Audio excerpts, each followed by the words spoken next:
মূল্যবৃদ্ধি 2014 চনৰ লোকসভা নিৰ্বাচনৰ সময়ত বিজেপিৰ প্ৰাইম এজেণ্ডা আছিল।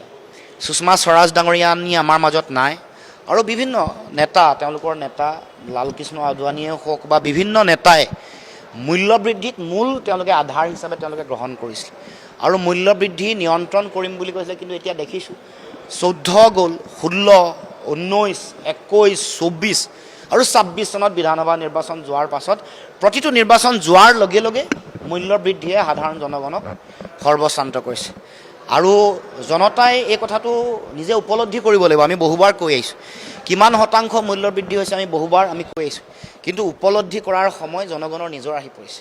জনগণে নিজে উপলব্ধি কৰিব লাগিব যে মূল্যবৃদ্ধি আচলতে তেওঁলোকৰ জীৱন বিপন্ন কৰিছে নে নাই, তাৰ ভিত্তিত তেওঁলোকে ভোটদান কৰিছে নে নাই কৰা। শেহতীয়া ভোটদানে এই মূল্যবৃদ্ধিয়ে আক্ৰান্ত কৰা জনগণক যে তেওঁলোকক ক্ষতি কৰিছে নে নাই কৰা, সেই কথাটো আপোনালোকে মেণ্ডেটটো দি চাব পাৰিব। গতিকে আমিতো উপলব্ধি কৰিছোঁ, দেখিছোঁ যে 200ৰ পৰা 280% মূল্যবৃদ্ধি হৈছে। আনকি পেট্ৰল, ডিজেল বা গেছৰ চিলিণ্ডাৰৰ দৰে যিবোৰ এচেঞ্চিয়েল কমডিটি আছে বা আন খাদ্যবস্তু আছে, অত্যাৱশ্যকীয় সামগ্ৰী, খাদ্য সামগ্ৰী আছে, এইবোৰৰ মূল্যবৃদ্ধি যিটো ব্যাপক, সেই বিচাৰ বিশ্লেষণটো সাধাৰণ জনগণে কৰিব লাগিব।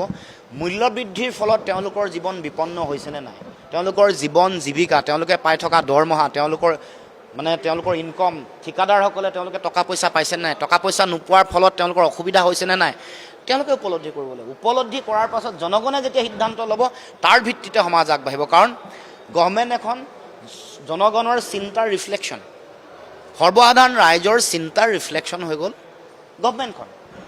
যিগৰাকী জনপ্ৰতিনিধিক তেওঁলোকে প্ৰেৰণ কৰিছে, যিখন চৰকাৰ তেওঁলোকে বনাইছে, সেয়া জনগণৰ চিন্তাৰ ভিত্তিতে নিৰ্ভৰ কৰিব। গতিকে মূল্যবৃদ্ধি হোৱা কথাটো মই নিশ্চিতভাৱে অনুভৱ কৰিছোঁ, আপুনিও নিশ্চয় অনুভৱ কৰিছে আৰু এইটোতো তথ্য সমৃদ্ধ, তথ্যই কৈছে আগতকৈ বাঢ়িছে।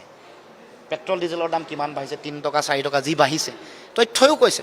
গতিকে সেই মূল্যবৃদ্ধিয়ে জনগণক কিমান পৰ্যায়লৈকে আক্ৰান্ত কৰিছে, জনগণ সৰ্বশ্ৰান্ত হৈছেনে নাই হোৱা, সেই কথা নিশ্চিতভাৱে জনগণে উপলব্ধি কৰিব লাগিব, জনগণে বুজিব লাগিব। তাৰপিছতহে নিশ্চয় সংগ্ৰাম বা আন্দোলন বা জনগণৰ চিন্তাক লৈ আমি আগন্তুক দিনসমূহত কৰ্মসূচী ৰূপায়ণ কৰিবৰ কাৰণে আগবাঢ়ি আহিম।